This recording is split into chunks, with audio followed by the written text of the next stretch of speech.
Hello friends, एक और practice sheet हम स्टडी करते हैं जिसमें सैलरी की कैलकुलेशन हमें दी गई है।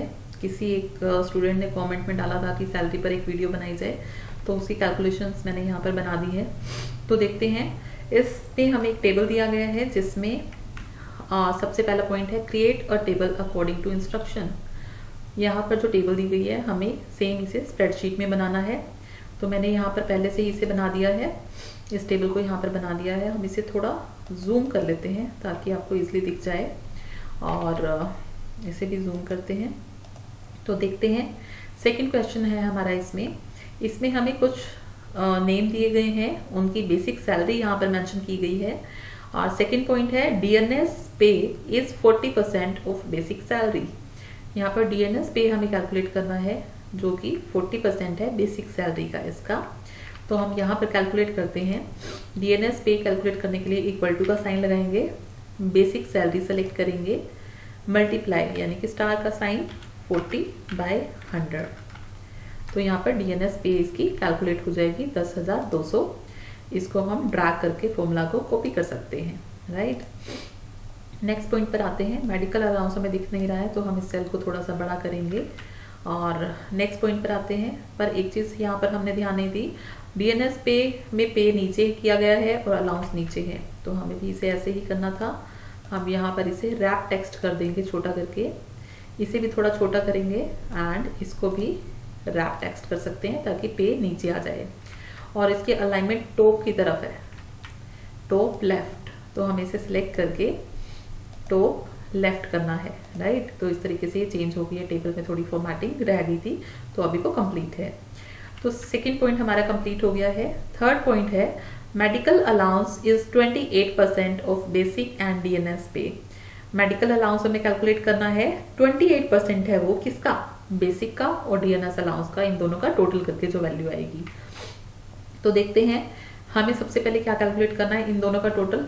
तो अलग कॉलम तो हम बनाएंगे नहीं, तो यहाँ पर इक्वल टू करके जब हमें टोटल वैल्यू किसी की चाहिए होती है तो हम उसे ब्रैकेट में लिखते हैं, bracket start basic salary plus DNS पे, ब्रैकेट क्लोज। इन दोनों का टोटल मतलब हमने ले लिया है इनटू 28/100, 100% के लिए 28% हमें बोला गया था, राइट। एंड हम इसे एंटर कर देंगे तो हमारा इसका 28% मेडिकल अलाउंस भी आ गया है। तो हम इसे भी ड्रैग करके कॉपी कर सकते हैं, राइट। अब इसको भी हम पॉइंट्स में नहीं करेंगे, सिलेक्ट करके हम इसे डिक्रीज डेसिमल, नहीं हो रहा, क्यों नहीं हो रहा, देखिए अभी ये एरर दे रहा है क्योंकि यहाँ पर किसी में 1 डेसिमल है, किसी में 2 है, किसी में 1 भी नहीं है। तो हम सबसे पहले इसको एक बार इंक्रीज कर सकते हैं। इंक्रीज करने से क्या हुआ, 1 डेसिमल आ गया, सभी का 1 हो गया। तो फिर अब हम डिक्रीज पर क्लिक करेंगे, जब सब एक बराबर हो जाते हैं तब हम इसे इंक्रीज या डिक्रीज दोबारा से कर सकते हैं।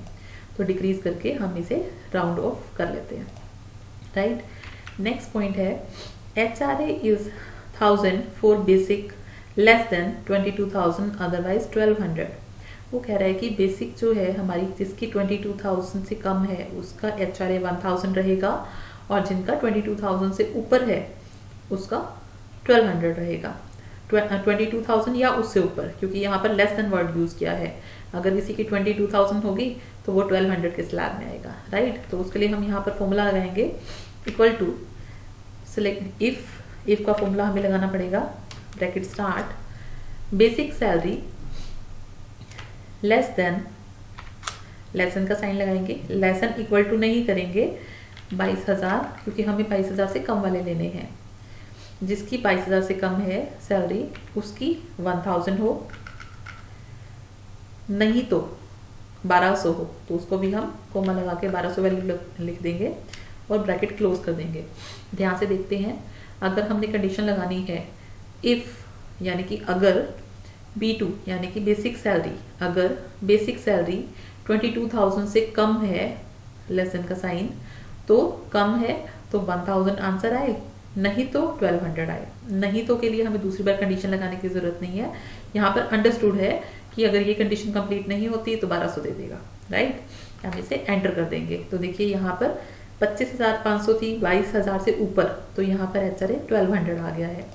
ऐसे ही हम इस फॉर्मूला को कॉपी कर सकते हैं ड्रैग करके। तो इन सभी की यहाँ पर देखिए 1000 आ गया है, यहाँ पर भी 1000, क्योंकि ये दोनों 22,000 बेसिक सैलरी से कम है, राइट। तो नेक्स्ट पॉइंट पर आते हैं। EPF is 10% of basic salary plus DNS पे। ईपीएफ जो है बेसिक सैलरी और डीएनएस पे का 10% है। तो यहाँ पर सबसे पहले हमें बेसिक और डीएनएस पे का टोटल करना पड़ेगा, तभी उसका 10% आएगा। फिर से इक्वल टू, और हम इन दोनों का टोटल, हमारे पास कोई ऐसा कॉलम नहीं है जिसमें इन दोनों का टोटल किया गया हो, तो हम अगर यहाँ इसी फॉर्मूला में ही कैलकुलेट करना चाहते हैं तो ब्रैकेट लगाएंगे, बेसिक सैलरी प्लस डीएनएस पे, ब्रैकेट क्लोज, इनका टोटल आ गया, मल्टीप्लाई 10/100 के लिए, राइट। तो यहाँ पर ईपीएफ कैलकुलेट हो गया है। हम इसे यहाँ से ड्रैग करके कॉपी कर सकते हैं। अब ये भी हमारा क्या है, राउंड फिगर में आ रहा है, नहीं आ रहा है, कुछ डेसिमल में है, कुछ राउंड फिगर में है। तो डिक्रीज करेंगे तो नहीं होगा, हम एक बार इंक्रीज कर लेंगे ताकि सभी एक एक डेसिमल में आ जाए, फिर हम इसे डिक्रीज कर देंगे, राइट। इस तरीके से आप इसको, अगर डिक्रीज में एरर दे रहा है तो आप एक डेसिमल इंक्रीज करो सभी का, उसके बाद आप डिक्रीज कर सकते हैं, राइट। नेक्स्ट पॉइंट पर आते हैं। नेट पे हमें कैलकुलेट करनी है, वो कैसे कैलकुलेट होगी, basic plus DNS plus medical plus HRA minus EPF. सिर्फ ईपीएस को माइनस करना है, बाकी सारे अलाउंसेस ऐड हो जाएंगे। तो देखते हैं, यहाँ पर इक्वल टू का साइन लगाएंगे, जो जो प्लस करने हैं उनको सिलेक्ट करते जाएंगे। बेसिक प्लस डीएनएस पे plus medical allowance plus HRA minus EPF, minus का साइन लगाया है मैंने ईपीएफ के लिए, एंड एंटर, राइट। तो यहाँ पर हम इस फॉर्मूला को कैलकुलेट करेंगे, इस तरीके से कॉपी कर लेंगे। ये कॉपी हो गया है, नेट पे हमारी कैलकुलेट हो गई है। एक चीज़ अब हमें ध्यान देनी है, जो ये वाले कॉलम थे जिनकी हमने कैलकुलेशन खुद से की है, इसे हमें लेफ्ट अलाइनमेंट देना है, क्योंकि यहाँ पर देखिए, यहाँ पर हमें क्या दिया गया था, लेफ्ट अलाइनमेंट थी बेसिक की, यहाँ राइट आ रही थी, तो इसको भी हम लेफ्ट ही करेंगे क्योंकि सब लेफ्ट है अभी, राइट। इसकी अलाइनमेंट सारी लेफ्ट हो गई है। नेक्स्ट पॉइंट है, set the printing on a single page. वो कहता है कि इसका जो प्रिंट है एक सिंगल पेज पर आना चाहिए। पहले हम देखेंगे एक सिंगल पर आ रहा है या नहीं आ रहा है। वो हम कैसे देख सकते हैं, यहाँ पर ऑफिस बटन पर क्लिक करेंगे, यहाँ पे प्रिंट में जा करके प्रिंट के राइट साइड पर इसके ऑप्शन आ गए एरो से, प्रिंट प्रीव्यू। देखिए प्रिंट प्रीव्यू में किया तो नेट पे आ गया।